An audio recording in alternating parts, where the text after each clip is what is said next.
Oke, selamat siang. Assalamualaikum warahmatullahi wabarakatuh. Hari ini kita akan lanjutkan terkait isolasi dan pemurnian enzim ya. Kemarin kita sudah bahas tahapan-tahapan yang sudah atau yang perlu dilakukan untuk enzim sejak dia diambil dari hasil proses fermentasi. Jadi apakah kalian perlu lihat dulu apakah enzim itu ada di dalam sel. Kalau ada di dalam sel, ya berarti kalian harus memecah si sel tadi, atau enzimnya bersifat intraseluler. Intraseluler juga ada dua tipe ya, yang betul-betul intraseluler, jadi yang enzimnya itu ada di dalam di dalam membran sel atau di dalam vakuola gitu ya. Nah, kalau di dalam vakuola ini sebetulnya keuntungannya Anda bisa mendapatkan enzim dalam konsentrasi yang relatif lebih tinggi. Karena di dalam vakuola ini enzim akan diakumulasikan oleh sel sebagai cadangan ketika nanti metabolisme dari si sel tadi tidak begitu menguntungkan bagi pertumbuhan si sel.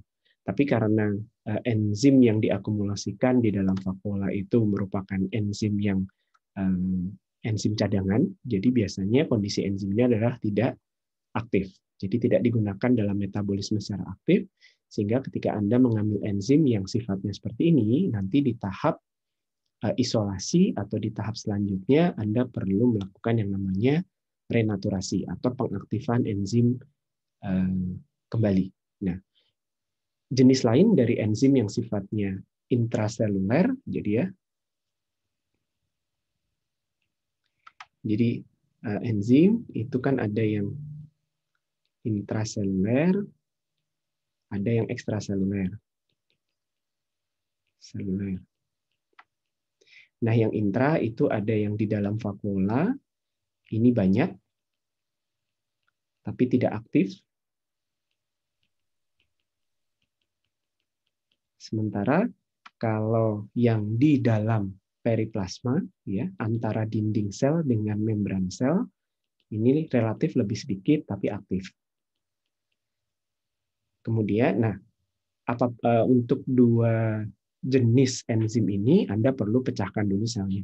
Tentunya kalau enzimnya ada di dalam vakuola, pemecahan sel itu perlu lebih kuat. Jadi Anda perlu pecahkan sampai membran sel, kemudian sampai ke dalamnya sel. Sementara kalau periplasma berarti Anda tinggal memisahkan, Anda tinggal merusak lapisan dinding selnya saja. Nah, kalau ekstraseluler ini yang lebih mudah ya. Jadi ekstraseluler ini berarti nanti enzimnya akan terbawa ke larutan. Nah, setelah enzim ini Anda ambil ya, kalau di dalam ya berarti Anda pecahkan dulu, kalau dipecahkan nanti kan berarti dia akan terbawa ke larutan, sama seperti ekstraseluler. Nah, ini nanti konsentrasinya kan masih kecil ya, konsentrasi itu masih cukup rendah, sehingga Anda perlu naikkan konsentrasinya. Tahap awal Anda perlu melakukan tahap isolasi, jadi memisahkan komponen enzim dengan komponen-komponen yang tidak diperlukan. Caranya Anda bisa lakukan dengan pengendapan, jadi Anda endapkan dulu enzimnya, kemudian atau bisa juga dengan cara diadsorpsi. Oke. Setelah tahap isolasi, tahap selanjutnya adalah tahap purifikasi. Tahap purifikasi ini tujuannya adalah untuk menaikkan konsentrasi dari si enzim. Ya, jadi di tahap ini prinsip dasar dari purifikasi atau pemurnian ini adalah Anda perlu mencari sifat apa dari si enzim, sifat kimiawi dari si enzim yang berbeda secara kontras dengan impurities. Ya, jadi impurities ini adalah zat yang bukan enzim tentunya. Ya, jadi Anda perlu melihat sifat apa yang cukup berbeda atau bedanya itu cukup kontras dengan impurities.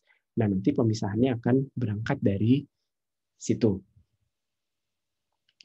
Ya, kemudian selain sifat kimiawi yang mau dimanfaatkan untuk membedakan atau untuk memurnikan, pemilihan metode untuk purifikasi itu akan bergantung pada skala operasi. Nah, contohnya secara umum ya, di dalam pemurnian, misalnya Anda melakukan proses filtrasi pada tahap isolasi ya.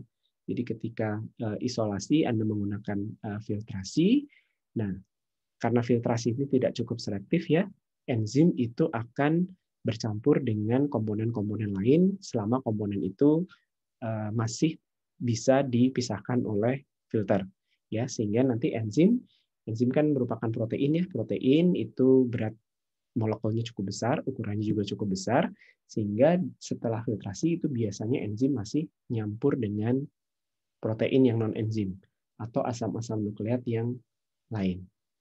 Nah, ini biasanya nanti akan dipisahkan dengan proses kromatografi atau ultrafiltrasi.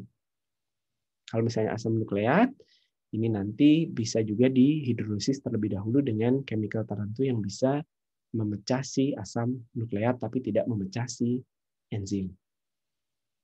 Atau kalau misalnya enzimnya itu adalah enzim yang punya kofaktor dari jenis logam, ini berarti kan ada muatan ion-ionnya. Nah, ini Anda bisa gunakan prinsip prinsip pemurnian berdasarkan ion. Kita bisa menggunakan adsorpsi ionik atau campuran ya. Jadi nanti ada tahapan-tahapan yang perlu dipilih. Oke. Nah, mungkin sebelum kita bahas satu persatu, saya akan tampilkan secara umum ya.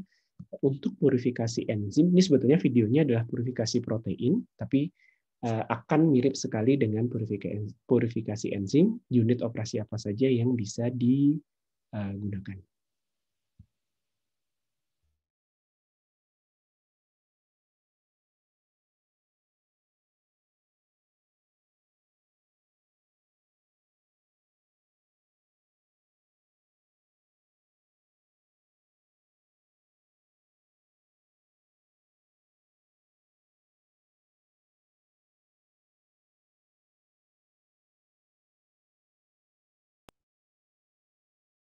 Protein purification. Why do we need purified protein? By analyzing pure protein, we can determine amino acid sequences and investigate a protein's biochemical function. Besides, crystallization of proteins need pure protein. And we can obtain X-ray data from the protein crystals with a picture of tertiary structure, which is the actual functional unit of the protein. For pure protein is so important for further analysis, we will discuss the protein purification methods which usually used. Purified protein contains only one type of protein which we are interested in. At beginning, this protein may be only a tiny fraction of the complex. How could we know we isolate the particular protein we need? We need an assay for some unique identifying property of the protein, so that we can tell when the protein is present or whether this is a target protein. Determining an effective assay is often difficult. For enzymes, which are protein catalysts, the assay is usually based on the reaction that the enzyme catalyzes in the cell. For already known protein, there is a more convenient method. Western blot. We can use specific antibody to analyze the target protein. These methods will be used after the purification process. We'll talk about this later. When you know how to analyze whether your purification process is successful, we can start to purify the protein now. First, the protein need be released from cell. There are several methods to disrupt the cell membrane. Sonication is a common method. Others include French press, enzymatic or chemical cleavage of the cells, and freeze-thawing. For larger-scale continuous disruption, high-pressure homogenization, or bead milling are widely used. After that step, the mixture is fractionated by centrifugation. Here, we need make some trials or dependent on previous experience to make sure the target protein enriched in which component of the fractions. The differential centrifugation yields a dense pellet of heavy material at the bottom of the centrifuge tube, and a lighter supernatant above. Then the supernatant is again centrifuged at a greater force to yield yet another pellet and supernatant. In the centrifugation process, the mixture yields several fractions of decreasing density, each still containing hundreds of different proteins, which are subsequently assayed for the further purification. Proteins could be purified according to their basic characteristics, such as solubility, size, charge, and specific binding affinity. Usually, protein mixtures are subjected to a series of separations, each based on a different property to yield a pure protein. Most proteins are less soluble at high salt concentrations, an effect called salting out. The salt concentration at which a protein precipitates differs from one protein to another. Hence, salting out can be used to fractionate proteins. Salting out is also useful for concentrating dilute solutions of proteins, including active fractions obtained from other purification steps. Dialysis can be used to remove the salt in above step.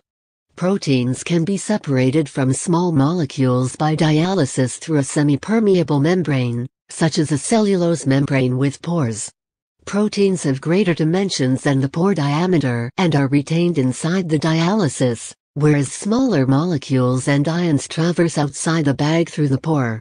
However, this process could not distinguish between proteins effectively. Chromatography is the more discriminating separations on the basis of size. The column consists of porous beads made of insoluble but highly hydrated polymers such as dextran or agarose or polyacrylamide. We applied sample on the top of a column. The small molecules can enter the pores of the beads, but large ones cannot. Thus, the small molecule goes both inside and between the beads, whereas large one goes only between the beads. Small molecules flow longer distance than the larger molecules. So, the large molecules flow more rapidly through this column and emerge first. Molecules that are of a size to occasionally enter a bead will flow from the column at an intermediate position, and small molecules, which take a longer, tortuous path, will exit last. Ion exchange chromatography. Proteins may have net positive or negative charge at different pH range. This is another basic rules for proteins separate. If a protein has a net positive charge, it will usually bind to a column of beads containing carboxylate groups, whereas a negatively charged protein will bind to a column of beads containing diethylaminoethyl group. Protein sample loads on the column. A positively charged protein binds to the beads. Another charged protein will flow through this column and emerge first. The positively charged protein, for example, can be eluted by increasing the concentration of sodium chloride or another salt in the eluting buffer, because sodium ions compete with positively charged groups on the protein for binding to the column. Proteins with less net positive charge released first, then the higher charge density proteins. There are lots of ion exchange chromatography. You need to choose suitable chromatography depends on the character of your interested protein. Affinity chromatography. Affinity chromatography is another powerful and generally applicable means of purifying proteins. This technique takes advantage of the high affinity of many proteins for specific chemical groups. For example, Ni-polystyrene resin is widely used for the purification of his tag protein. His protein has affinity for Ni-polystyrene. When passing a column containing Ni-polystyrene, his tagged protein attached to the modified resin, whereas most other proteins do not. Affinity chromatography is a powerful means of isolating transcription factors. A protein mixture is percolated through a column containing specific DNA sequences attached to a matrix.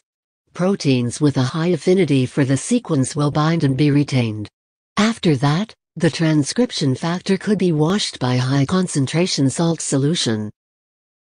In conclusion, affinity chromatography isolates target protein in 3 steps.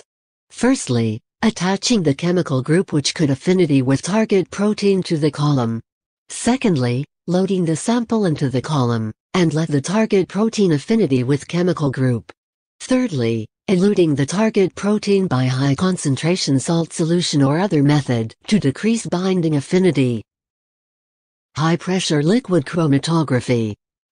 The resolving power of all of the column techniques can be improved substantially through the use of a technique called high pressure liquid chromatography. This techniques could enhance the ability of other columns discussed above. The column materials themselves are much more finely divided and, as a consequence, there are more interaction sites and thus greater resolving power. When using HPLC, the samples load into the column and move through the stationary phase under the pressure.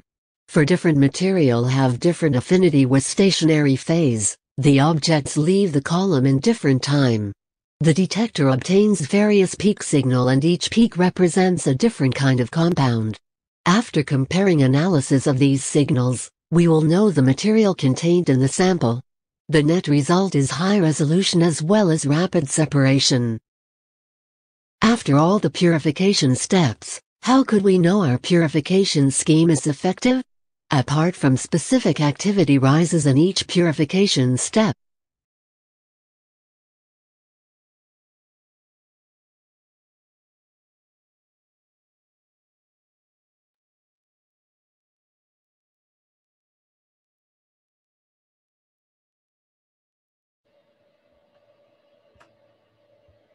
Ya, itu tadi adalah beberapa unit yang umum digunakan dalam pemurnian atau purifikasi protein.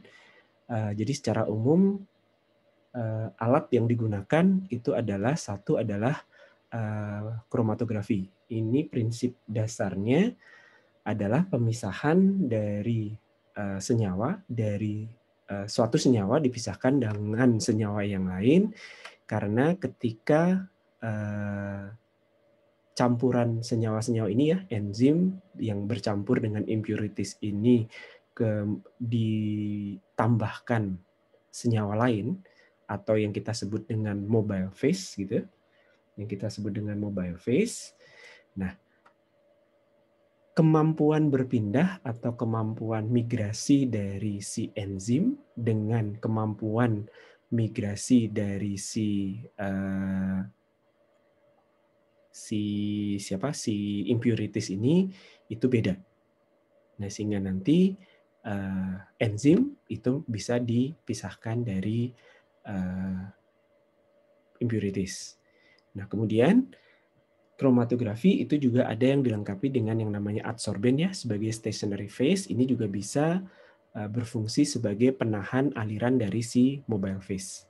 Sehingga nanti enzimnya akan tertahan di dalam adsorben. Ya, jadi pemisahannya basisnya seperti itu. Kemudian cara memisahkannya pada intinya adalah si senyawa tadi dialirkan, ya. Jadi si campuran cairan tadi dialirkan, itu kemudian dia dialirkan melalui suatu medium atau stationary phase yang sifatnya berpori dan padat dan bisa menyerap. Oke, kemudian ketika apa yang akan terjadi ketika cairan yang isinya adalah campuran enzim dan impurities itu dilewatkan suatu medium berpori, maka dia akan tertahan di situ. Oke, setelah tertahan di situ, yang dilakukan kemudian adalah di kromatografi ini dilewatkan suatu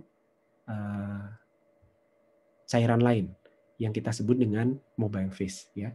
Jadi kalau Anda bayangkan gini, ini ada si absorben tadi ya. Nah, yang pertama Anda lewatkan cairan yang isinya enzim plus impurities. Nah, sehingga nanti enzimnya itu akan plus impurities ya tentunya. Plus impuritiesnya akan nempel di permukaan si adsorben. Nah, selanjutnya Anda lewatkan cairan yang kedua. Ini yang disebut dengan mobile phase. Mobile phase ini akan membawa zat-zat yang tadinya terabsorpsi di dalam adsorben. Nah, tapi kemampuan zat-zat tadi terbawa oleh si mobile phase yang warna ungu tadi ya, yang cairan yang kedua itu beda. antara enzim dengan yang impurities. Selain itu, afinitas antara enzim dengan adsorben dibandingkan dengan impurities dengan adsorben itu juga beda. Semakin besar afinitasnya, maka dia akan terabsorb dengan lebih kuat, sehingga ketika dilewati mobile phase, dia tidak akan mudah terelusi. Sementara yang afinitasnya lebih rendah akan lebih mudah terelusi. Nah, sehingga efeknya apa? Keluar dari kolom kromatografi ini, isi dari yang terbawa oleh si cairan eluen ini akan beda. Yang akan terbawa duluan tentunya yang memiliki afinitas rendah terhadap adsorben, yang gampang terbawa oleh eluen yang warna ungu ini. Yang terbawa berikutnya itu baru yang afinitasnya lebih tinggi. Makin tinggi afinitas terhadap adsorben, maka dia akan keluarnya paling akhir. Prinsip pemisahan kromatografi seperti itu. Bisa dipahami ya? Nah, sehingga ya bisa digambarkan seperti ini ya. Ini gambarnya agak terbalik ya. Jadi kelihatan ya di sini ada 3 solut. Solut itu adalah zat yang mau dipisahkan. Itu ada 3 di sini disimbolkannya, ada yang berwarna segitiga, ada yang berbentuk segitiga, ada yang berbentuk segi empat, ada yang berbentuk lingkaran. Nah, kemudian solut yang oke. Ada yang mau ditanyakan dulu?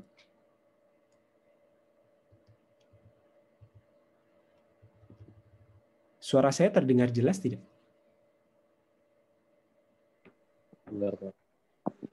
Sebentar.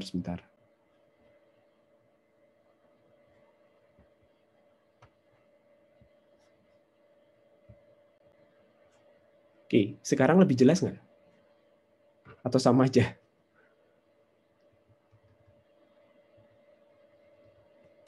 Sama aja sepertinya, Pak.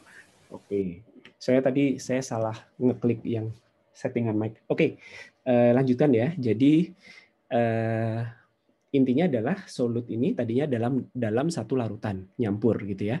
Nah, kemudian setelah dia diserap dalam adsorben, kemudian dilewati oleh eluen, cairan yang kedua, yang segitiga ini dia akan, karena dia punya afinitas yang paling rendah terhadap si adsorben, maka ketika dilewati eluen dia akan muncul lebih dulu. Baru kemudian yang segi 4 dilanjutkan yang lingkaran. Sehingga yang beda di sini adalah yang namanya adalah waktu tinggal, atau sering juga disebut dengan retention time. Sehingga nanti ketika Anda ada yang sudah pernah menggunakan alat kromatografi?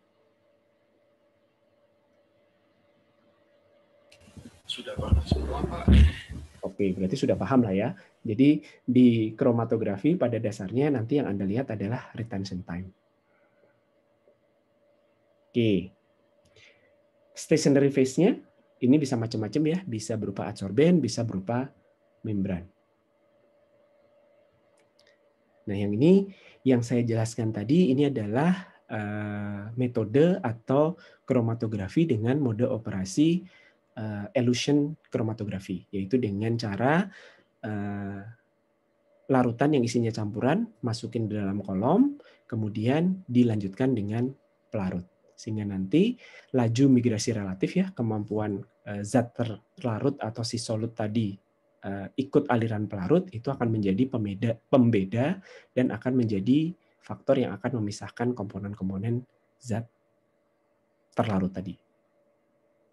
Oke, keuntungannya ya operasinya lebih mudah, komposisi eluennya itu akan konstan, Anda bisa melakukan kromatografi secara kontinu.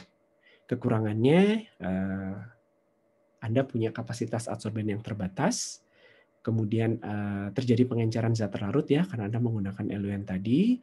Untuk menghasilkan pemisahan yang baik, Anda membutuhkan kolom yang relatif panjang, kemudian kemungkinan terjadi irreversible adsorption itu bisa terjadi. Jadi ya, kalau afinitas terhadap si adsorben itu terlalu tinggi, ketika Anda lewatkan eluen, si zat yang mau Anda ambil itu tidak keluar, tapi tertahan dengan kuat di adsorpsi karena prosesnya tidak reversible. Kemudian kesulitan untuk memperoleh kondisi operasi yang optimum karena ini akan sangat bergantung pada satu jenis adsorbennya, sehingga nanti akan memiliki afinitas. Yang kedua itu akan bergantung pada jumlah adsorbennya, jumlah stationary phase-nya, akan bergantung juga pada panjang kolomnya dan lain sebagainya. Oke. Metode atau mode operasi kromatografi yang lain ini adalah kromatografi yang sifatnya on-off. Jadi kalau di sini bedanya dengan yang eluent kromatografi, larutan yang isinya komponen-komponen yang mau dipisahkan, atau sebutannya adalah larutan umpan, ini akan diadsorb dulu sampai kondisi maksimum proses adsorpsi. Komponen yang diinginkan, ini akan terikat kuat pada adsorben. Kemudian komposisi eluent diganti, ya. Jadi Anda alirkan eluent sehingga komponen yang diinginkan itu akan terlepas dari adsorben, terbawa oleh si eluent tadi. Jadi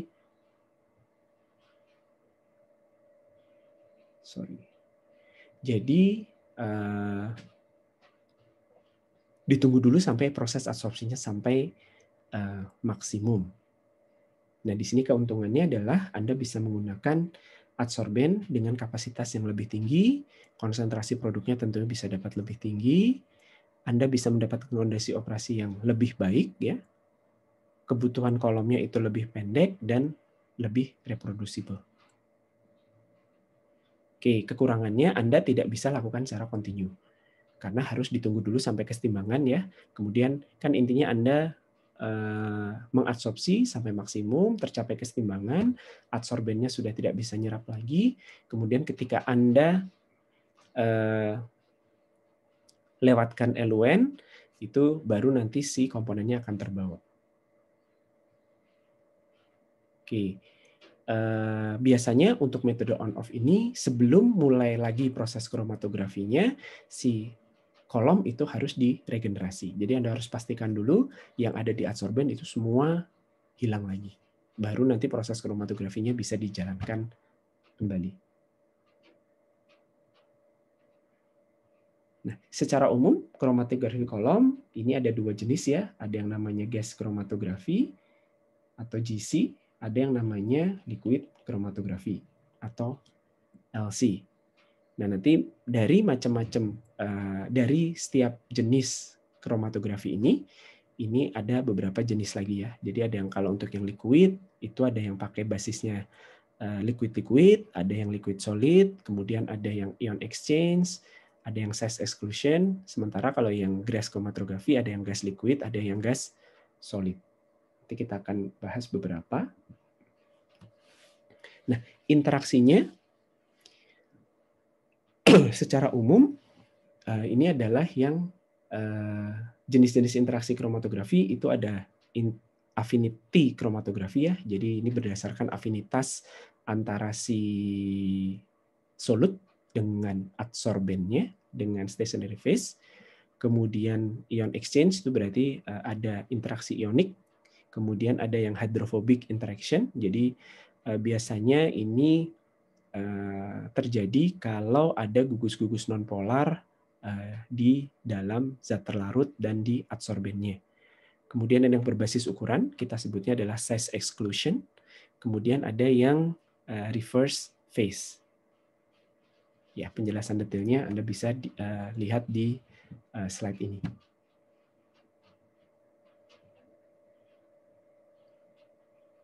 Oke. Ini masih sama, ya, jadi jenis-jenisnya macam-macam. Nah, secara umum ini yang gel permeation chromatografi. Jadi kalau gel permeation chromatografi itu gelnya itu dikarakterisasi menggunakan diameter pori, sehingga molekul dengan diameter yang lebih besar daripada diameter pori itu tidak akan terserap, ya, tentunya. Sehingga nanti Ketika dialiri eluen, maka dia akan keluar pertama kali. Kemudian molekul dengan sebaliknya ya, molekul dengan diameter yang lebih kecil daripada diameter pori dari si gel tadi, maka akan terserap di gel. Kekuatannya akan tertentu dan bisa beda-beda tergantung ukuran molekulnya. Kemudian ketika nanti dialirkan eluen, maka dia akan keluar dari kolom pada waktu yang berbeda-beda. Nah, ini biasa dilakukan atau biasa digunakan kalau perbedaan antara ukuran impurities dengan ukuran komponen yang diinginkan, enzim, ini kurang dari 5 kali. Ya, secara umum, ya kira kisarannya seperti itu. Nah, kemudian kalau yang ion exchange, ya prinsipnya adalah adanya gaya elektrostatik antara si molekul solut. Molekul solut ini punya muatan, ya, dia akan berinteraksi dengan matriks adsorben yang punya molekul yang tentunya berlawanan dengan molekul si solid. Kenapa dia bisa bermuatan? Karena adanya ikatan kovalen dengan gugus tertentu. Nah, sehingga kalau namanya adalah anionic exchanger, ya, anionic exchanger, ini dia punya gugus yang bermuatan positif, dia akan mengikat protein anionik yang bermuatan negatif. Sebaliknya, cationic exchanger itu dia punya muatan gugus yang bermuatan negatif, dia akan mengikat protein yang bermuatan positif. Anda masih ingat ya, kenapa protein bisa punya muatan positif atau negatif? Karena adanya gugus amin dan gugus karboksil. Ya. Contohnya yang muatan negatif itu ada asam aspartat dan asam glutamat. Kemudian yang muatan positif itu ada lisin, arginin, dan histidin.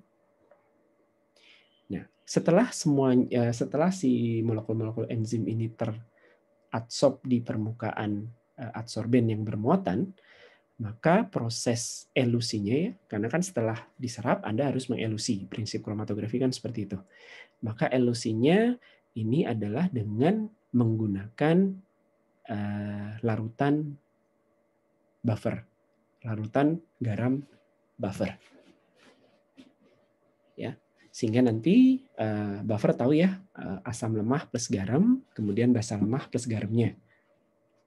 Nah, sehingga nanti akan ada ion, misalnya kalau Anda menggunakan buffer Na, ya berarti ion Na plus itu yang akan menggantikan gugus protein positif yang terserap di adsorben. Oke, secara umum anion exchanger itu lebih banyak digunakan karena pada pH yang relatif netral, pada pH netral itu protein secara umum pH-nya adalah protein secara umum pada pH netral muatannya adalah negatif. Nah, kalau affinity kromatografi ini cukup selektif ya, karena Anda mengatur adsorben ini punya gugus apa. Ya, mungkin di kuliah sebelum ini kita sudah pernah bahas terkait afinitas ya. Jadi afinitas ini adalah muncul karena si adanya interaksi kimiawi spesifik antara protein dengan ligan. Ligan ini adalah sesuatu yang ada di permukaan adsorben yang memang bisa mengenali protein atau enzim tertentu. Jadi dia sangat spesifik, sangat selektif. Nah, ya, jadi kalau digambarkan seperti ini ya, jadi si ligan di permukaan adsorben itu hanya mau dengan target proteinnya saja.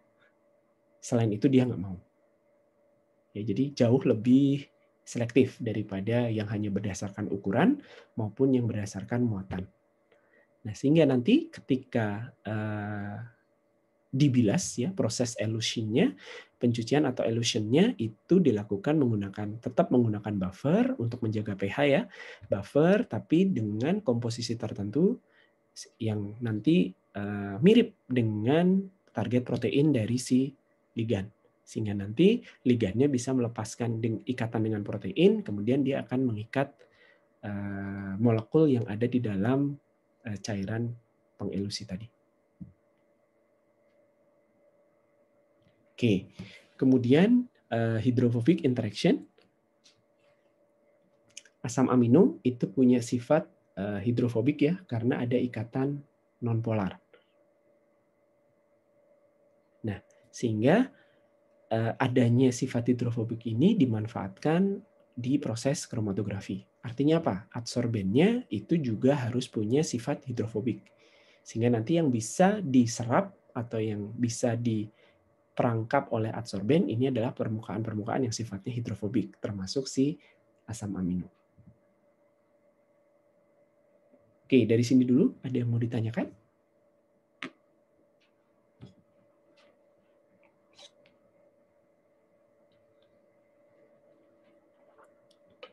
Silakan kalau ada pertanyaan.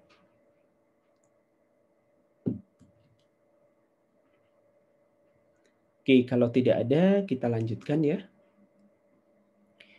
Nah, proses purifikasi yang lain ini adalah berbasis membran. Membrannya dengan pori yang cukup kecil sehingga kita sebutnya adalah ultrafiltrasi. Ya, walaupun nanti prosesnya sendiri ada yang namanya mikrofiltrasi, ultrafiltrasi, reverse osmosis, dan lain sebagainya ya. Ini biasanya dilakukan, tahap purifikasi dengan filtrasi ini dilakukan setelah tahap presipitasi. Ya, Anda masih ingat presipitasi ini adalah tahap untuk mengendapkan si protein. Ya, untuk memisahkan antara si protein atau si enzim atau sel yang sudah dipecahkan dari pelarutnya.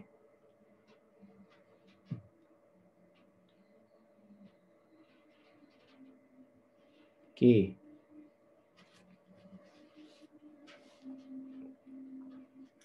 Beberapa proses membran Anda bisa lihat di sini ya. Jadi ini secara umum membran itu memisahkan cairan. Sehingga nanti cairan akan dilewatkan membran filtrasi, cairannya lewat, padatannya akan tertahan. Oke, kecuali yang namanya pervaporasi. Anda pernah tahu apa itu pervaporasi atau bagaimana prinsipnya?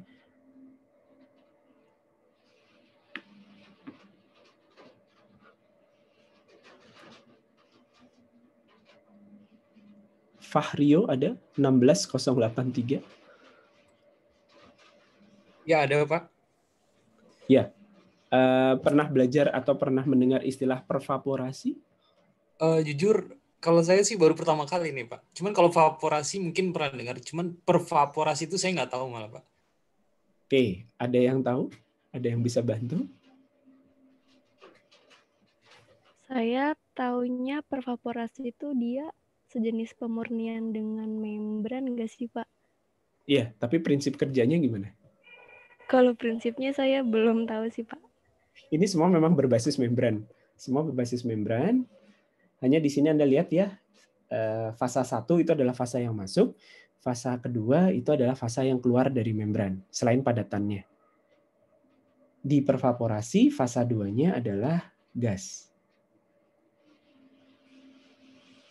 Nah, di sini proses pervaporasi beda. Kalau yang mikrofiltrasi, ultrafiltrasi, nanofiltrasi, paham ya, ini hanya dibedakan berdasarkan ukuran porinya. Kemudian kalau reverse osmosis ya berarti ada tekanan osmosis yang diberikan. Nah, kemudian kalau pervaporasi bedanya adalah ada pemanasannya. Ya, jadi jadi biasanya membrannya itu menggunakan membran yang sifatnya hidrofobik. Ketika membran itu hidrofobik, sesuatu yang larut, yang mau dipisahkan pastinya tertahan ya. Tapi kan biasanya kalau yang mikrofiltrasi, ultrafiltrasi, nanofiltrasi itu semuanya kan hidrofilik ya. Hidrofilik. Sehingga larutan cairan itu bisa lewat. Hanya nanti berdasarkan ukuran dari si membran, padatan yang ukuran partikelnya lebih besar daripada pori membran, dia akan tertahan. Nah, sementara pervaporasi dia menggunakan membran yang sifatnya hidrofobik.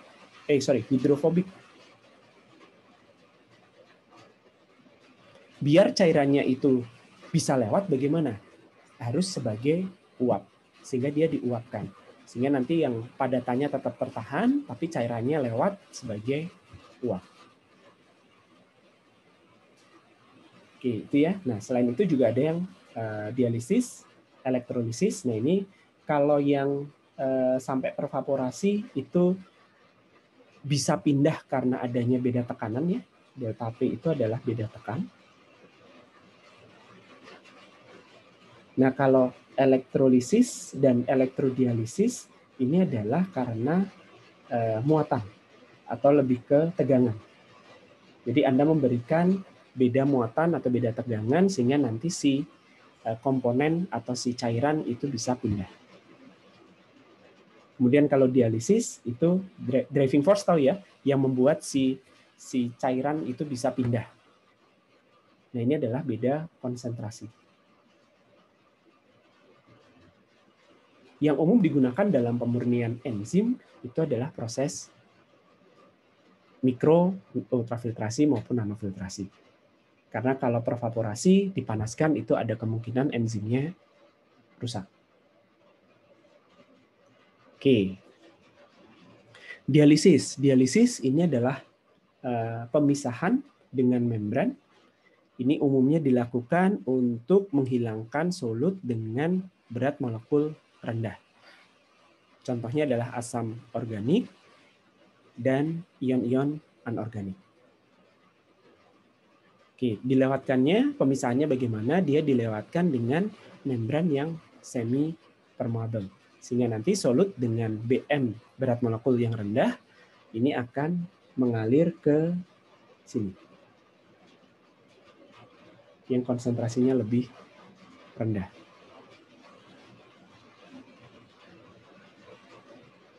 Oke. Dari sini ada yang mau ditanyakan dulu? Ya, jadi secara umum saya ulang lagi ya. Ini adalah tabel yang membedakan tahapan-tahapan dalam pemurnian. Sebetulnya ini secara umum untuk bioproses tahapannya mirip. Contohnya adalah untuk enzim ya. Yang pertama itu adalah Anda pisahkan dulu padatannya. Itu yang paling awal. Tahap awal itu selalu pemisahan padatan, menghilangkan sel, menghilangkan hancuran sel atau padatan-padatan lain. Kemudian tujuan berikutnya adalah untuk mengurangi volume. Jadi untuk mengurangi beban kerja dari unit operasi. Unit operasi yang digunakan pada pemisahan padatan ini bisa berupa filtrasi, bisa berupa sedimentasi, berupa bisa ekstraksi maupun adsorpsi. Paling gampang tentunya sedimentasi ya, melalui proses sedimentasi biasa atau sentrifugasi, kemudian filtrasi, adsorpsi, baru ekstraksi. Kemudian setelah dipisahkan padatannya, itu adalah proses isolasi dari si produk. Prinsip kerjanya adalah Anda memisahkan material atau bahan lain, impurities, yang sifatnya jauh berbeda dari si produk. Kemudian juga mengurangi volume. Ya. Alat yang bisa digunakan atau unit operasi yang bisa digunakan itu bisa ekstraksi, adsorpsi, ultrafiltrasi, maupun presipitasi. Nah, kemudian purifikasi. Purifikasi ini adalah untuk meningkatkan konsentrasi si produk secara lebih signifikan. Walaupun tetap berusaha untuk menghilangkan impurities ya. Jadi Anda bisa gunakan tadi ya kromatografi, kemudian nanti ada kristalisasi dan sebetulnya presipitasi juga bisa masuk ke situ. Nah, apakah sudah cukup? Tergantung kemurnian yang Anda inginkan. Kemurnian dari produk yang akan dijual. Jika sudah cukup, biasanya berhenti di purifikasi. Tapi jika memang menginginkan bentuknya itu lebih murni, kemudian pengen kering gitu ya, sehingga Anda bisa kemas secara lebih ringkas, bisa dipasarkan secara lebih mudah ya, ditransportasikan dengan lebih mudah, karena mentransportasikan padatan itu jauh lebih mudah daripada cairan.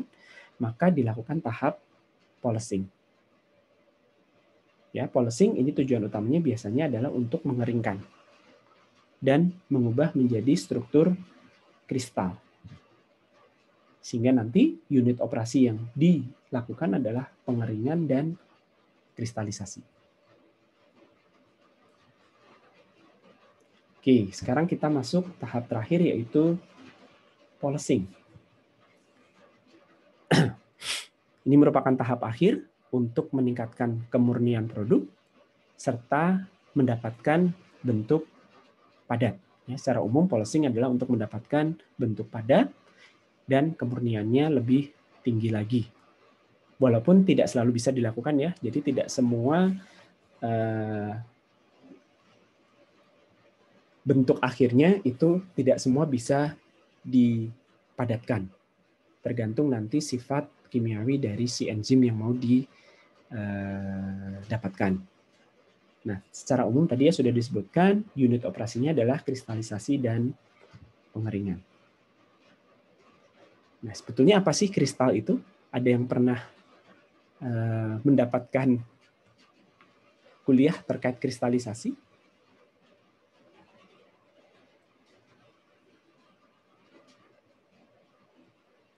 Kristal itu padatan yang susunan molekulnya itu tersusun secara rapi, Pak. Ya, secara umum definisinya seperti itu ya. Jadi secara atomik atau bahkan ionik, ya minimal level molekul gitu ya. Anda mungkin pernah dengar lattice ya. Jadi bidang ruang dari si zat tadi atau si lattice tadi itu berisi molekul atau atom atau ion dari zat tadi itu secara teratur. Ya. Ketiga dimensi spasial itu yang tadi namanya lattice. Nah, sehingga ini kenapa apa efeknya kalau kalau si molekul atau si atom atau si ion ini berada dalam kondisi yang teratur, maka dia punya sifat yang stabil. Ya, stabil artinya apa? Kerusakan produknya minimal. Nah, sehingga nanti bisa disimpan dalam jangka waktu yang panjang. Seperti itu. Nah, bagaimana cara mendapatkan atau bagaimana proses kristalisasi itu dilakukan? Biasanya dilakukan dengan cara, ada yang ingat? Gimana proses kristalisasi?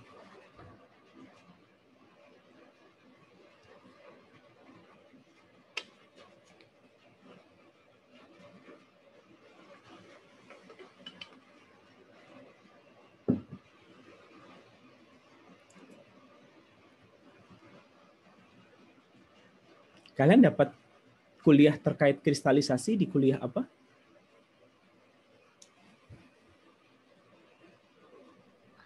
Kalau seingat saya Pak, kita belum pernah belajar kristalisasi sih. Belum pernah ya? Oke. Iya, makanya bingung. Ya. Biasanya kristalisasi itu diawali dengan proses pendinginan. Kira-kira kenapa?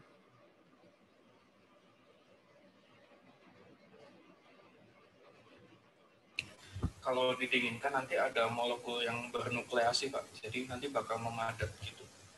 Ya, kenapa ada nukleasi? Itu buktinya tahu istilah nukleasi. Anda tahu istilah nukleasi dari mana? Baca-baca, Pak. Saya di BK kan ada kristalisasinya. Oke. Kenapa? Sebetulnya apa sih yang terjadi? Kenapa ketika Anda dinginkan bisa terbentuk nukleasi? Nukleasi itu artinya kan ada molekul yang tadinya terlarut nih, jadinya kan tadinya cairan. Ketika Anda dinginkan, tiba-tiba muncul tuh padatan, twing gitu. Itu adalah nukleasi gitu. Itu kenapa?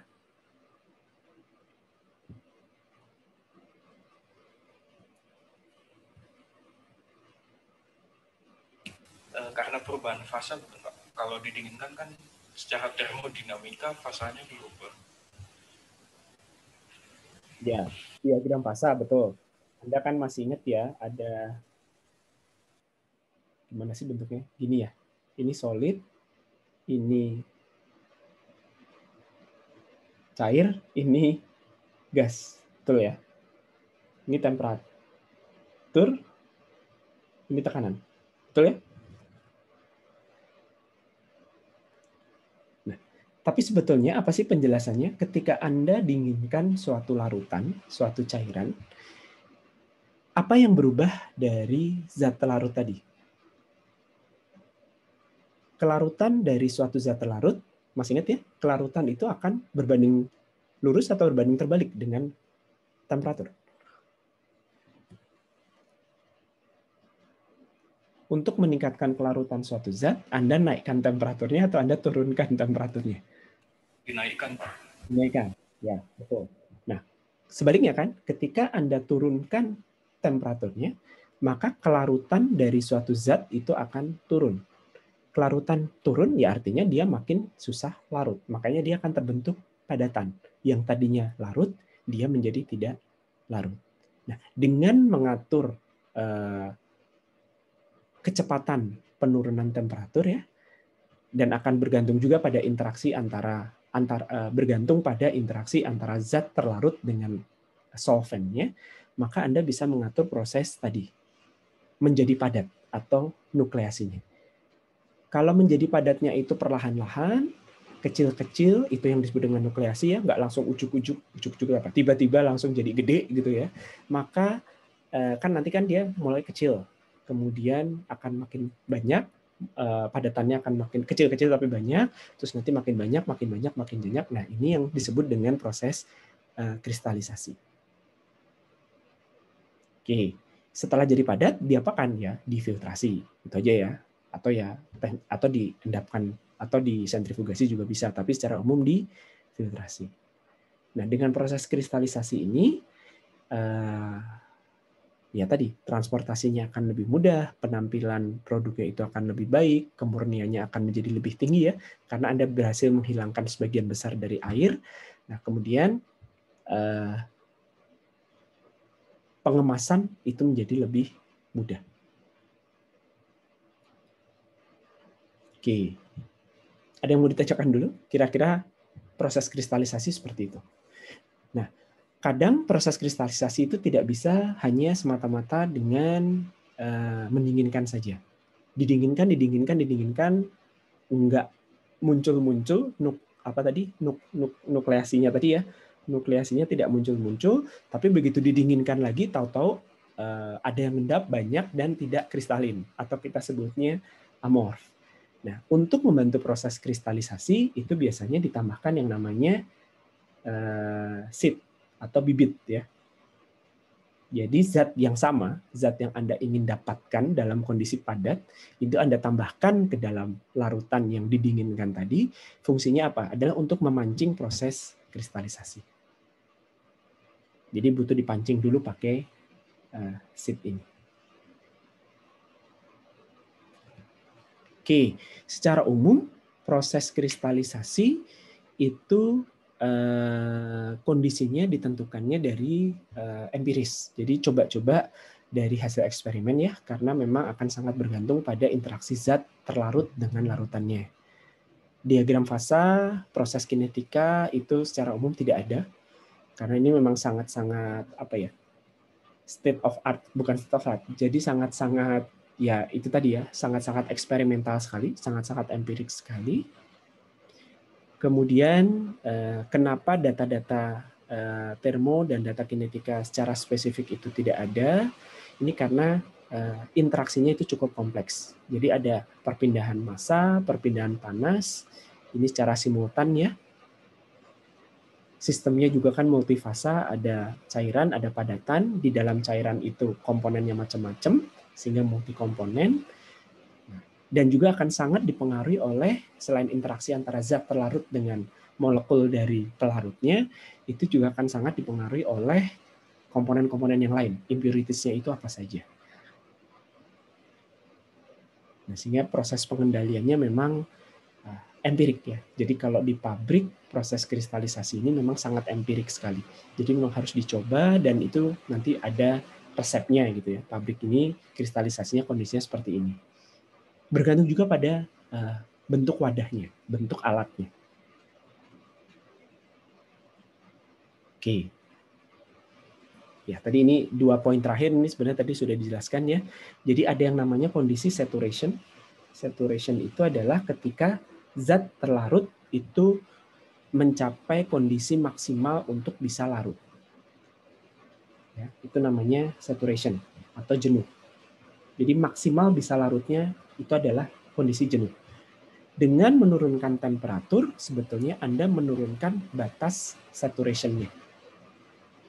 Artinya yang tadinya sejumlah ini bisa larut, ya, tadi kan bentuknya larutan nih, dengan kondisi zat terlarut tertentu.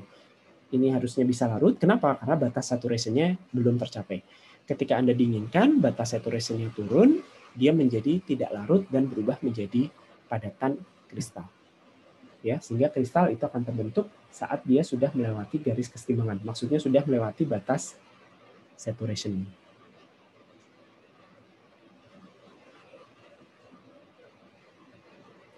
Nah, secara umum kristalisasi komersial itu Anda bisa lihat ya di sini.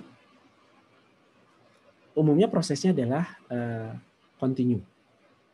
Ya, jadi dengan pendinginan, cairannya masuk ke dalam kolom kristalisasi atau alat kristalisasi, kemudian nanti didinginkan,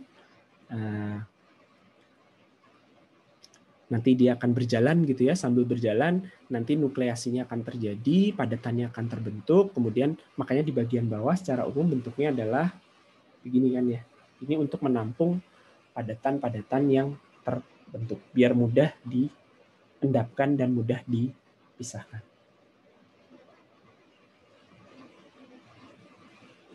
Oke, kristalisasi bisa berjalan secara batch ya. Jadi kalau batch ya berarti ini adalah proses yang umum dilakukan atau mode operasi yang umum digunakan untuk skala kecil. Ya, biasanya kurang dari 500 kg. Kemudian prosesnya tidak kontinu dalam artian ya kebutuhannya hanya sesekali ya, atau sebutannya adalah intermittent ini. Nah, sehingga ya prosesnya ya tadi ya, menurunkan kejenuhan dengan cara didinginkan. Oke, ini akan sangat empirik sekali. Oke, kristalisasi ada yang mau ditanyakan dulu?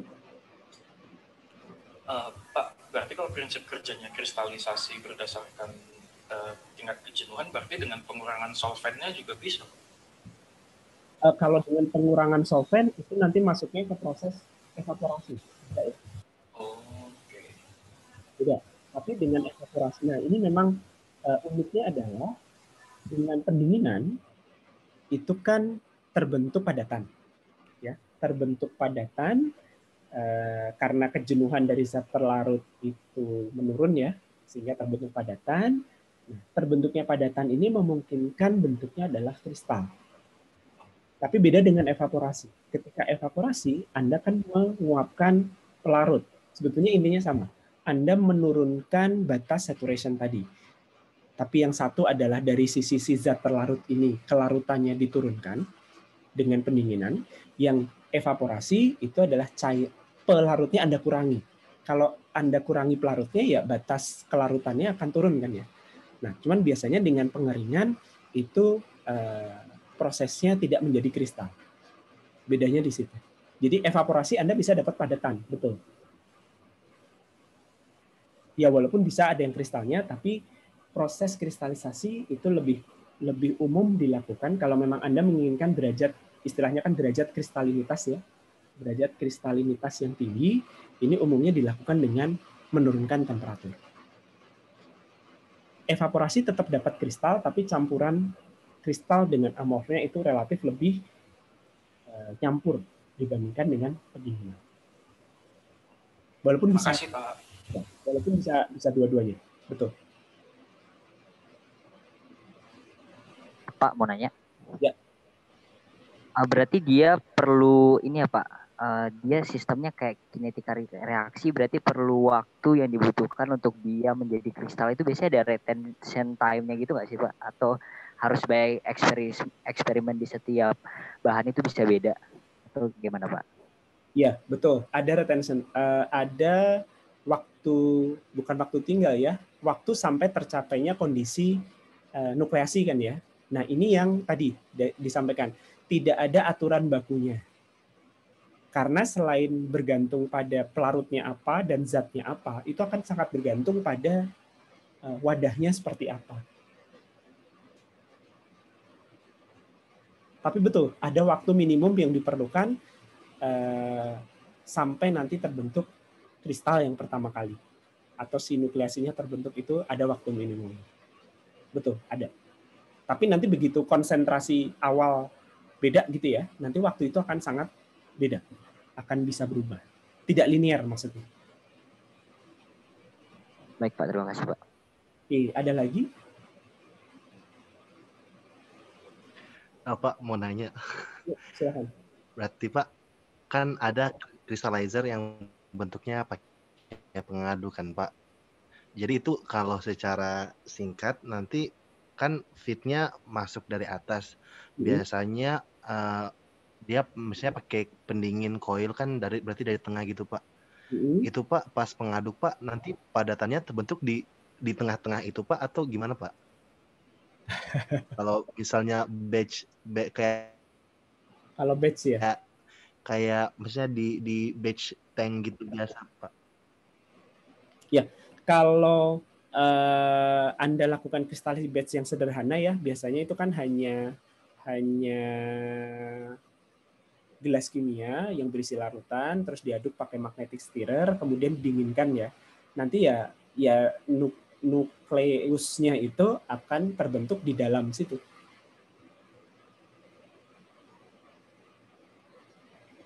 Kira-kira begitu. Kalau yang secara batch eksperimen lab biasa, ya dia akan terbentuk di daerah-daerah sini. Nanti tentunya Anda mengatur pengadukannya ya, dan desain dari si crystallizer-nya itu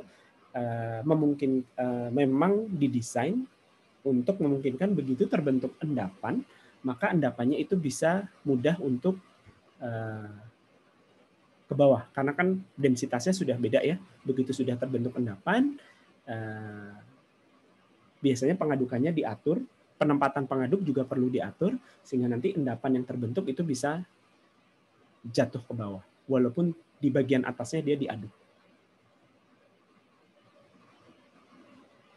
Kebayang ya? Itu yang ditanyakan, menjawab pertanyaan atau tidak? Iya Pak, menjawab. Makasih banyak Pak.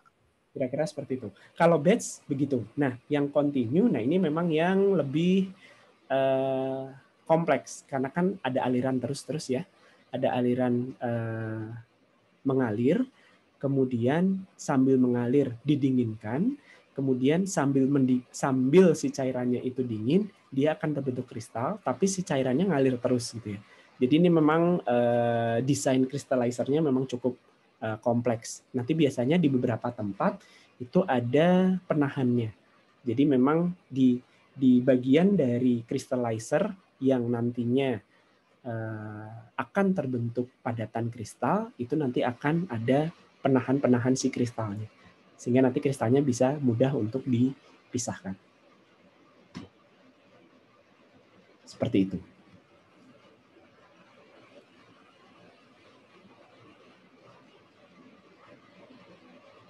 Oke. Ada yang mau ditanyakan lagi?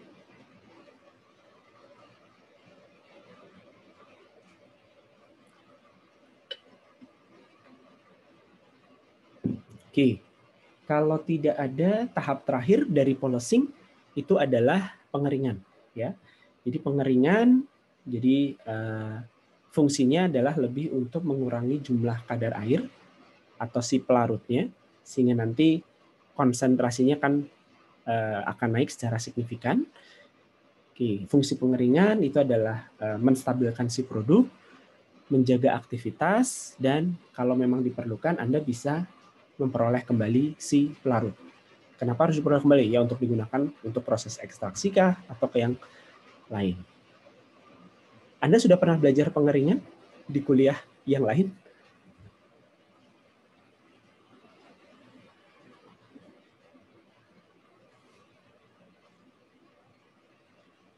Pernah, Pak. Sudah diajarin apa saja? Kuliah wajib atau kuliah pilihan? Di desain alat industri kimia sih, Pak. Oke. Semua dapat ya? Berarti mestinya sudah paham apa yang perlu Anda perhatikan. Jadi yang perlu dilihat adalah satu tentunya adalah jumlah air ya. Jadi jumlah air yang harus dihilangkan atau jumlah air yang ada di dalam produk sebelum dihilangkan itu berapa. Kemudian caranya adalah dengan dipanaskan ya, beda dengan kristalisasi. Kalau pengeringan itu secara umum adalah dengan dipanaskan atau mengkontakkan dengan udara kering. Ya, sehingga yang perlu diperhatikan juga adalah seberapa cepat air itu bisa pindah ke fase gas, bisa menguap. Nah, karena prosesnya adalah dikontakkan dengan udara kering maupun dipanaskan, Anda perlu juga, terutama karena ini berkaitan dengan enzim ya, Anda perlu juga melihat dengan laju pemanasan atau dengan temperatur proses pengeringan tadi, seberapa cepat si enzim tadi bisa rusak. Ini perlu diperhatikan.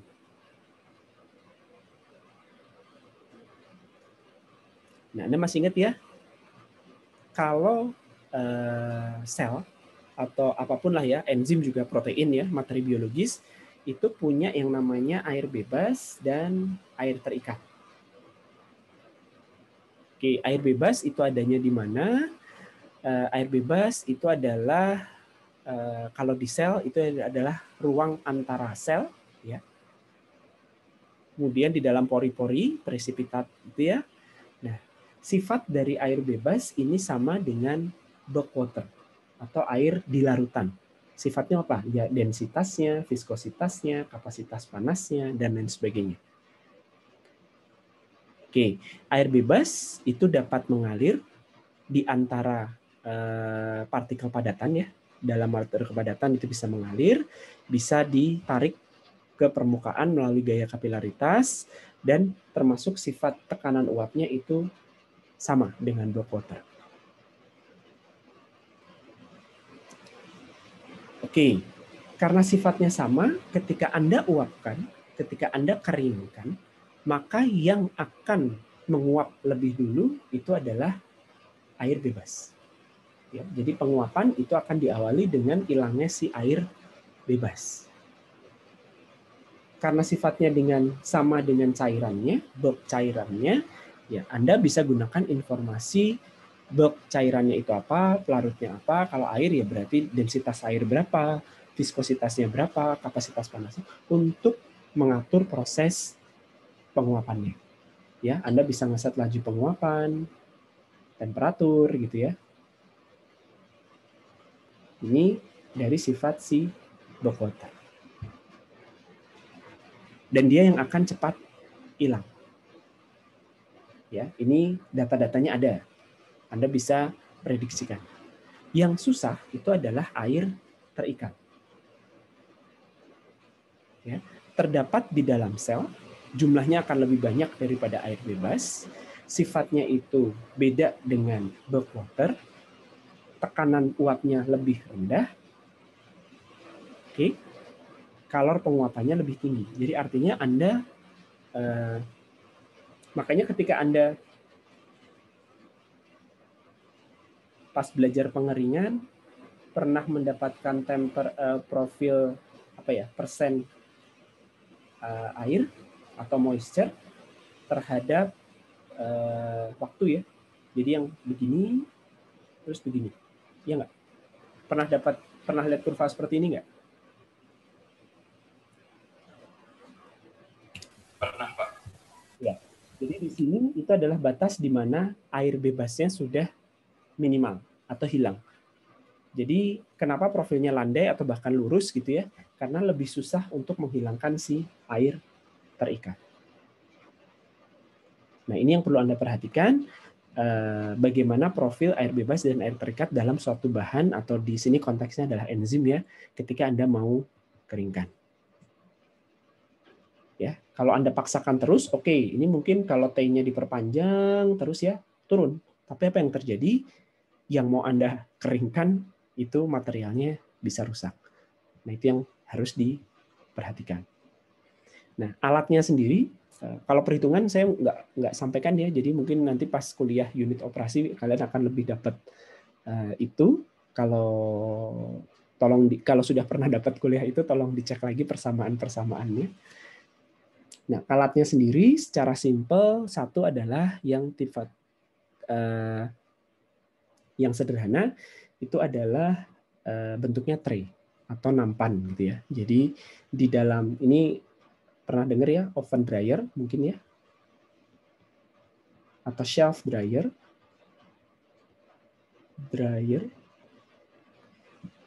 Jadi bahan yang mau dikeringkan itu ditaruh di dalam tray, kemudian tray-nya itu si chamber-nya ini dikeringkan, dipanaskan ya, sehingga nanti air di dalam bahan itu akan menguap. Nah, prosesnya itu akan lebih cepat ketika Anda vakum. Ya, jadi efisiensi pengering itu bisa ditingkatkan dengan pemisahan uap secara kontinu dengan cara divakum. Jadi intinya kan ketika si air itu menguap dari bahan, dia kan akan pindah ke udara ya. Dia akan pindah ke udara. Sehingga kecepatan pindahnya air dari bahan ke udara, ya selain dipengaruhi tadi ya, air bebas dan air terikat yang ada di bahan itu sudah sifat alamiah ya, sudah fitrahnya dari si bahan. Nah, selain dipengaruhi oleh itu, kecepatan pindah juga akan dipengaruhi oleh seberapa besar kadar air yang ada di dalam udara. Makin kering udaranya, makin tidak ada airnya, maka akan semakin banyak air yang bisa pindah dari bahan. Bisa dibayangin ya. Ya, ketika dia pindah, ketika bentuknya seperti ini ya, Anda punya chamber belum divakum gitu ya, udaranya tidak diambil dengan vakum, maka air itu akan pindah ke dalam dari bahan ke udara, udaranya makin lama akan mengandung banyak uap air. Ketika makin banyak, pindahnya akan semakin lambat. Atau ya kalau sudah jenuh, udaranya sudah jenuh dengan uap air, tidak akan pindah-pindah lagi. Sehingga pengeringannya berhenti di situ. Nah, untuk memaksimalkan proses penguapan, untuk memaksimalkan efisiensi pengering, udara yang lembab tadi sudah mengandung uap air diambil pakai vakum. Akibatnya apa? Akan digantikan oleh udara yang kering. Sehingga nanti proses penguapan dari pindahnya air dari bahan ke udara itu menjadi kontinu terjadi. Ya, biasanya itu yang digunakan skala lab, pengeringan skala lab. Selain di vakum, bisa juga dengan pengaliran udara kering.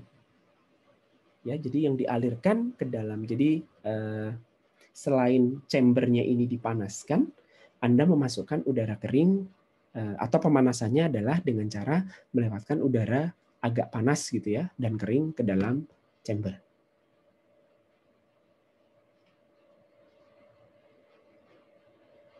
Nah, yang umum juga dilakukan di dalam ini yang skala lab ya, kelihatan nggak yang paling kiri? Ini adalah yang skala lab. Anda selain menggunakan proses pengeringan biasa seperti ini, bisa dibayangkan ya, ada juga proses yang namanya freeze drying. Sudah pernah disampaikan deh kayaknya. Masih ingat? Proses freeze drying ini seperti apa?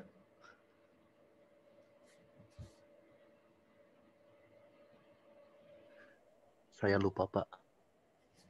Oke, jujur sekali. Jadi yang namanya freeze drying adalah, Anda ingat lagi ya, diagram fasa tadi. Ini adalah solid, ini adalah cair, ini adalah gas ya, atau uap. Nah, ketika Anda, ini P ya, betul kan? Ini P, ini T kan ya? Oke, ketika Anda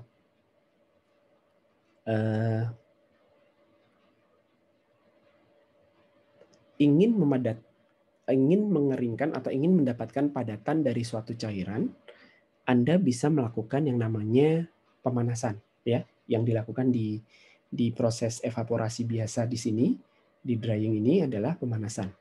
Jadi pemanasan ini adalah Anda menaikkan temperatur. Ketika Anda menaikkan temperatur, Anda akan dapatkan cairan yang berkurang jumlahnya. Karena cairannya berkurang, kelarutan dari padatannya turun, maka Anda dapat padatan.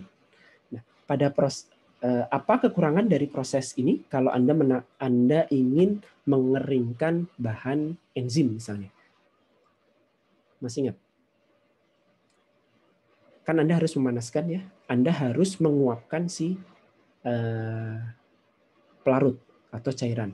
Kalau pelarutnya itu adalah air, sementara Anda bekerja pada kondisi atmosferik, Anda harus uapkan air pada temperatur berapa? 100 derajat Celcius, Pak. Kira-kira 100 derajat. Anda panaskan pada temperatur 100 derajat Celcius, airnya nguap. Apa yang terjadi pada enzimnya? Rusak, terdenaturasi. Rusak. Ya, jadi di sini yang Anda lakukan pada proses freeze drying, ya, kalau yang simple itu adalah Anda turunkan tekanannya. Ya, ketika Anda turunkan tekanan dari suatu sistem, ya, jadi tekanan dari larutan tadi Anda turunkan, ya, di vakum ya caranya, di dalam chamber Anda vakumkan, tekanannya itu diturunkan, maka titik didih akan turun, betul nggak? Ya, titik didih itu turun. Ketika titik didih turun, maka cairan itu bisa menguap pada temperatur yang lebih rendah, sehingga bahan material enzim tadi tidak rusak. Secara umum yang namanya freeze drying prinsipnya itu. Tapi sebetulnya lebih kompleks lagi ya. Jadi freeze drying itu kombinasi antara pendinginannya, jadi didinginkan dulu, kemudian diturunkan tekanannya.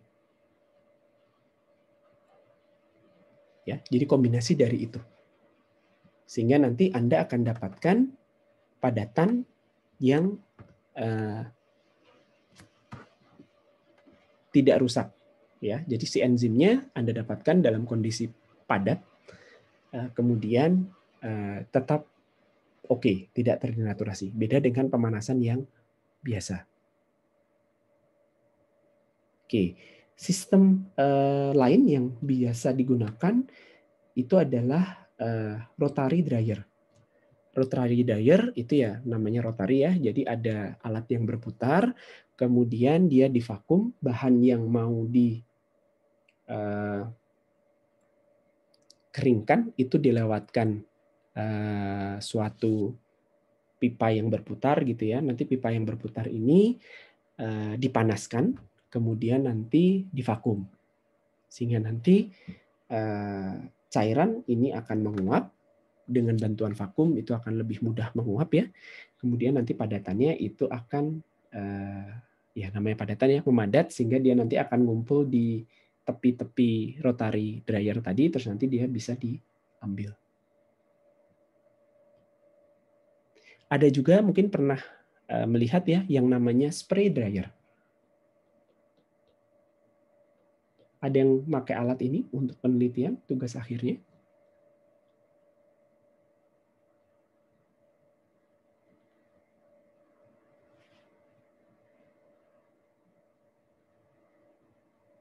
Pernah lihat alat ini?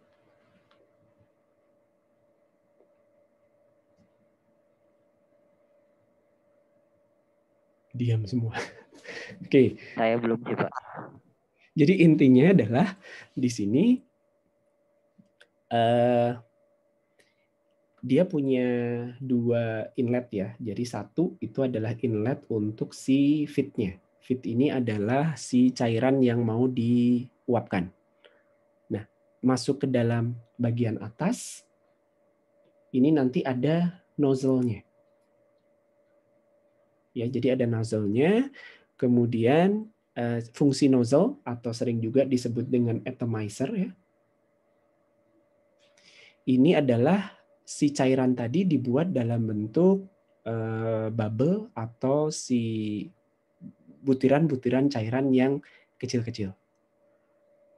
Fungsinya apa? Agar permukaan kontaknya dengan udara ya, jadi nanti ada udara juga lewat sini, ini adalah udara kering, dilewatkan dari atas juga, sehingga nanti si cairan yang sudah dalam bentuk butiran-butiran kecil akan berkontak dengan udara kering, sehingga nanti cairannya akan menguap.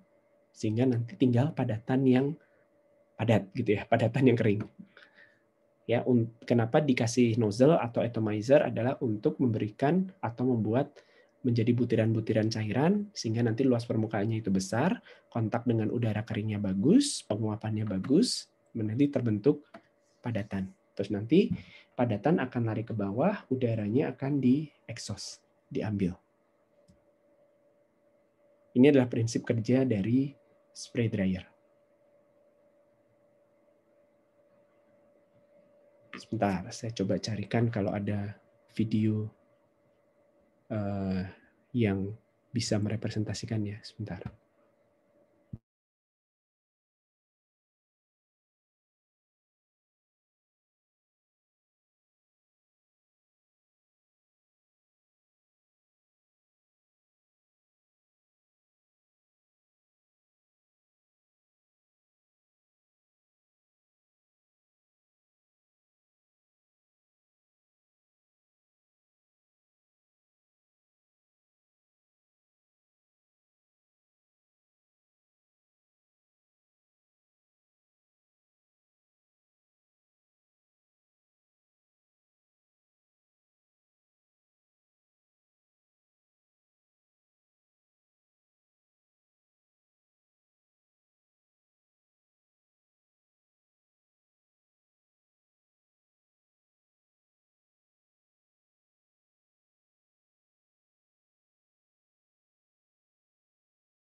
Oke, kebayang ya bentuk operasionalnya kalau di skala besar seperti yang tadi di animasi.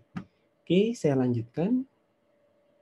Nah, ini bentuk proses pengeringan, tapi kalau yang drying itu adalah dengan kontak dengan udara ya, udara panas atau udara yang divakum. Nah, pengeringan yang lain itu adalah yang tadi dijelaskan ya, prosesnya adalah namanya evaporasi. Jadi evaporasi ini adalah cairannya dikontakkan dengan biasanya adalah dengan steam atau pemanas yang fasanya cair. Nah, ketika dikontakkan dengan steam, maka cairan tadi akan menguap. Nah, ketika menguap ya tadi pada prinsipnya padatannya akan muncul. Karena pelarutnya kan hilang, maka akan jadi padat. Nah, secara umum ada yang bentuknya climbing film ya, atau istilahnya adalah falling film evaporator. Mungkin pernah dengar ya, falling film evaporator. Atau ada yang diputer. Jadi yang ini adalah agitated tube evaporator. Jadi dia muter gitu ya. Atau yang sifatnya bentuknya adalah shell and tube gitu ya. Shell and tube, kemudian nanti di dalamnya, tapi bukan tube, di dalamnya adalah pelat-pelat gitu ya. Terus nanti si cair, ya sebetulnya pelat-pelatnya juga mirip tube ya. Jadi nanti sistemnya ngalir di bagian luar dari si pelat tadi, sementara cairannya itu ngalir di dalam ya, di tube-nya. Kemudian nanti sambil lewat, cairannya itu akan menguap, kemudian uapnya ditangkap di flash vessel, kemudian dijadikan kondensat gitu ya. Kemudian nanti padatannya akan dipisahkan. Nah, ini juga umum di pabrik enzim. Oke, sampai di sini ada yang mau ditanyakan?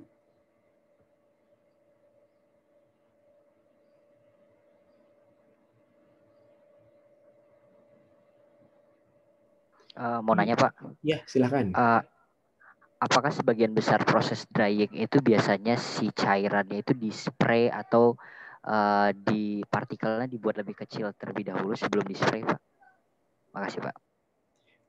Tergantung. Jadi kalau yang Anda kalau prosesnya memang di spray ya, kalau alatnya adalah spray dryer, ini umum ya. Jadi untuk industri enzim, jadi pengeringan enzim maupun bahan makanan yang bentuknya bubuk itu umum digunakan proses spray drying.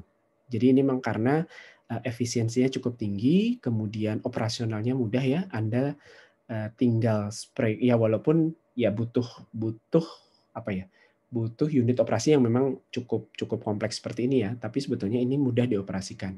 Tinggal disiapkan nozzle-nya, kemudian Anda alirkan udara kering, nanti dia akan jadi padatan dalam bentuk bubuk ya.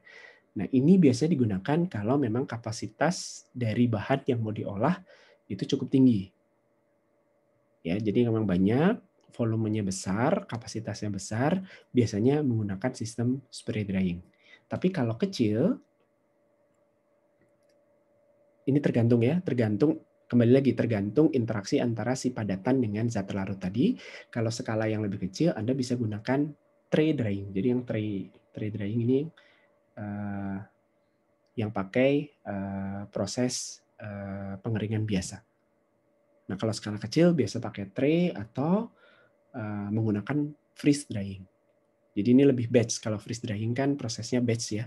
Jadi sekian bahan diturunkan temperaturnya, kemudian divakum, baru kemudian nanti dia akan mengering. Jadi tidak selalu spray drying. Spray drying itu lebih umum dipakai kalau volume atau kapasitasnya besar. Baik, terima kasih Pak. Oke, ada lagi?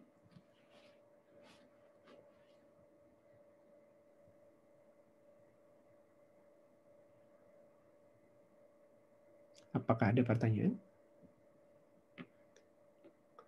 Baik, kalau tidak ada pertanyaan, ini berhubung materinya untuk isolasi dan pemurnian sudah. Pak mau nanya. Ya, silakan. Oke. Yang kristalisasi tadi itu proses yang hanya melalui pendinginan tanpa pengeringan itu apakah sudah tidak terdapat solvent sama sekali atau masih ada, Pak? Masih ada. Pasti masih ada kan, karena Anda tidak mungkin mendingin. Kan kalau Anda dinginkan, pelarut tidak akan kemana-mana ya. Betul nggak? Iya. Dengan pengeringan. Kalau pengeringan kan pelarutnya menghilang. Kalau ini pelarutnya tetap ada di situ, tapi derajat kelarutan dari zatnya itu turun. Sehingga nanti terjadi padatan. Nah, ini ada batas maksimalnya. Karena tidak mungkin semua zat pelarut yang mau Anda ambil itu akan muncul dalam bentuk padatan.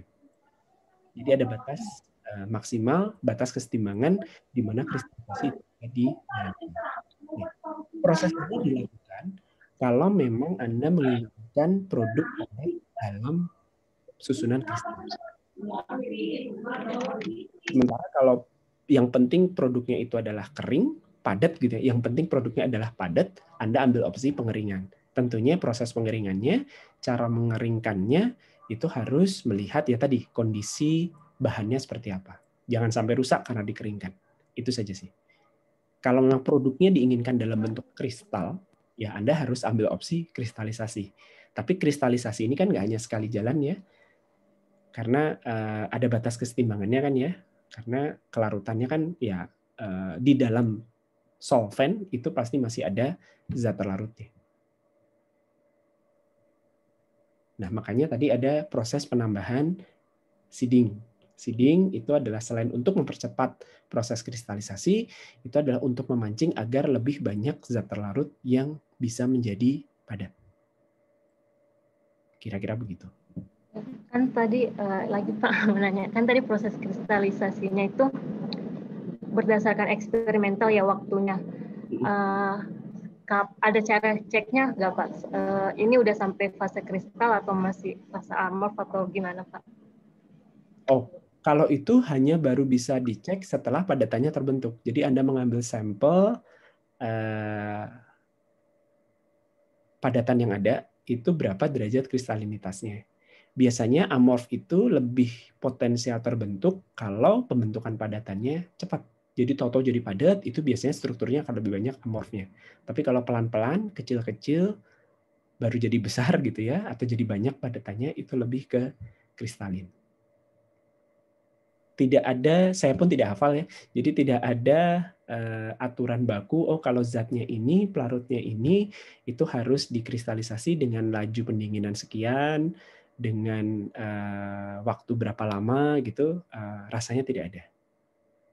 Nah, kalau memang ini misalnya Anda perlu data ini untuk perancangan ya, untuk perancangan itu biasanya di benchmark-kan saja, karena pada kenyataannya di pabrik itu didapatkan dari hasil eksperimen empiris, uji coba, trial error gitu ya. Jadi Anda dekati saja, kalau misalnya Anda butuh nih untuk merancang sebagai proses hilir dari pabrik yang Anda mau buat gitu ya. Nah, Anda lihat saja di pabrik yang mirip, itu biasanya untuk kapasitas seperti itu proses kristalisasinya berapa lama. Itu saja sih, dengan kapasitas yang sama, kristalisasinya berapa lama.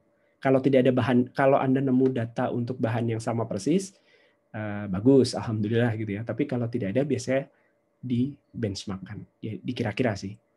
Toh pada akhirnya nanti ketika pabriknya jalan, itu harus di-tuning lagi. Baik Pak, terima kasih Pak. Oke. Ada lagi? Silahkan.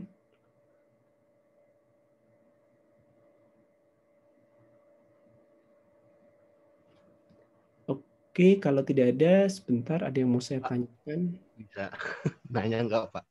Ya, silakan. Masalah crystallizer juga Pak. Pak, kalau kan nanti dia terjadi nukleasi Pak. Kalau nukleasi rate itu berarti kayak laju dia jadi kristal gitu Pak? Iya, laju terbentuknya nukleus. Nukleus itu inti dari kristalnya. Terus Pak, kan biasanya kan berarti kalau misalnya laju pembentukan nukleus seharusnya itu Pak berarti number per second gitu Pak? Saya lupa ya satuannya apa, Tapi biasanya kalau kristalisasi itu ujungnya Anda tidak, tapi coba nanti dicek lagi ya, karena di sini saya tidak menyajikan hitungannya, jadi saya tidak cek cara ngitung kinerja kristalisasi seperti apa. Rasanya kok tidak dihitung ini Anda mau ini ya, mau mencoba menghitung jumlah padatan yang didapat dalam rentang waktu tertentu gitu ya. Iya, Pak. Dari laju nukleasi. Iya, Gitu, Pak. gitu ya. Nah, seingat saya kristalisasi tidak melihat itu. Jadi hanya untuk melihat nukleasinya itu seberapa cepat, kemudian nanti ya dari eksperimen dengan alat dengan ukuran segini biasanya didapat kristalnya setelah berapa lama dan kristalnya berapa banyak. Jadi lebih ke yield ya. Yield tapi terhadap waktu. Baik, Tapi Pak. coba nanti dicek lagi deh. Makasih Biasanya banyak, Pak. kristalisasi parameter kinerjanya apa? Memang di unit operasi pemisahan kristalisasi ini yang paling apa ya? Paling tidak bisa dijelaskan dengan persamaan kinetika. Karena memang nggak ada gitu ya. Tidak ada, tadi kan ada ya di data kinetikanya itu tidak ada. Jadi Anda tidak bisa ngitung zat A dalam pelarut B gitu ya, misalnya zat enzim A dalam pelarut air ini kalau konsentrasi sekian dikristalisasi, laju kristalisasi berapa itu tidak ada. Yang ada adalah ya cuman informasi sekian pelarut, ya itu kan kapasitas ya, sekian pelarut yang awalnya mengandung konsentrasi zat A sekian, itu dikristalisasi dengan cara ini didapat kristalnya sebanyak ini gitu. Setelah berapa jam. Rasanya begitu ya. Saya jarang bermain dengan kristalisasi. Baik, Pak. Makasih banyak, Pak. Oke. Ada lagi? Kita masih punya waktu sampai jam 4.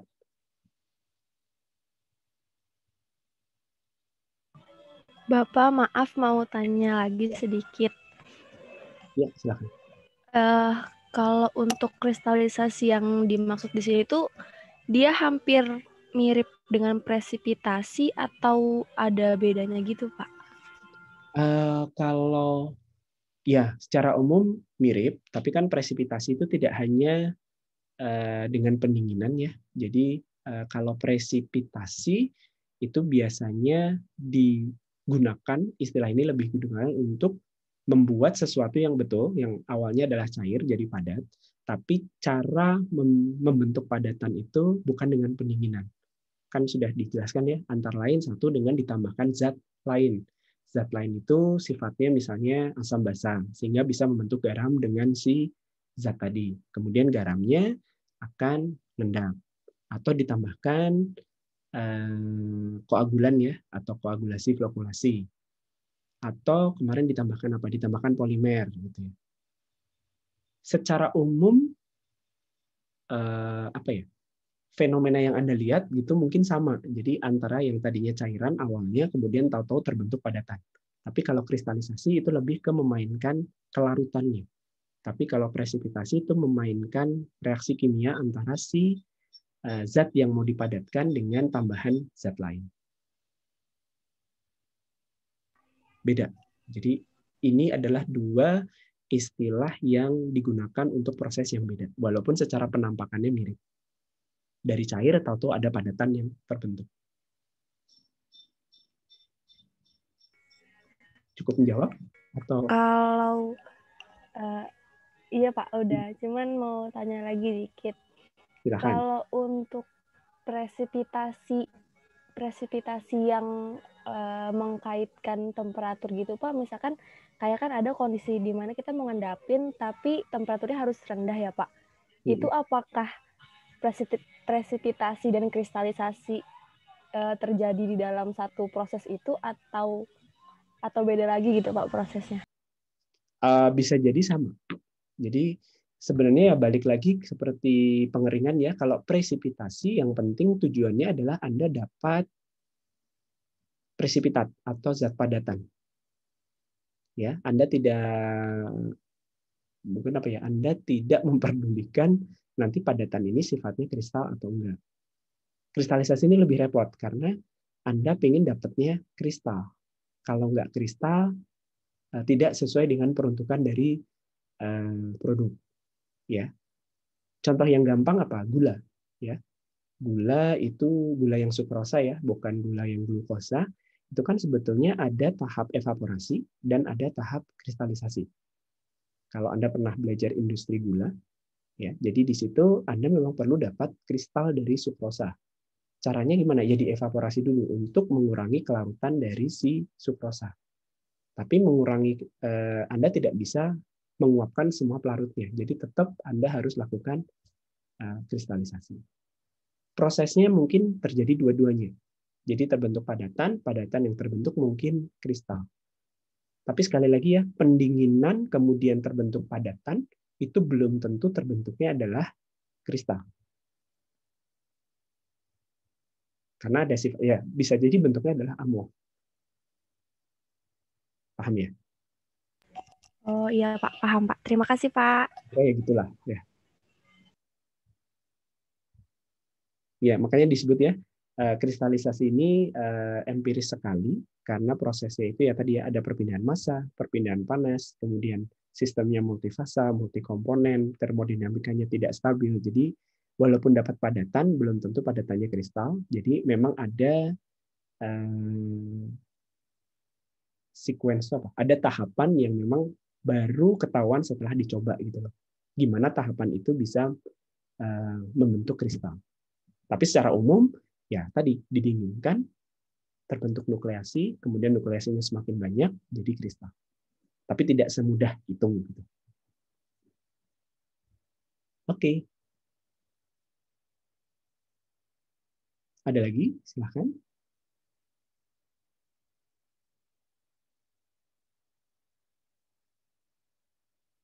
Baik, kalau tidak ada, sebelum saya tutup, sebentar saya matikan dulu rekamannya.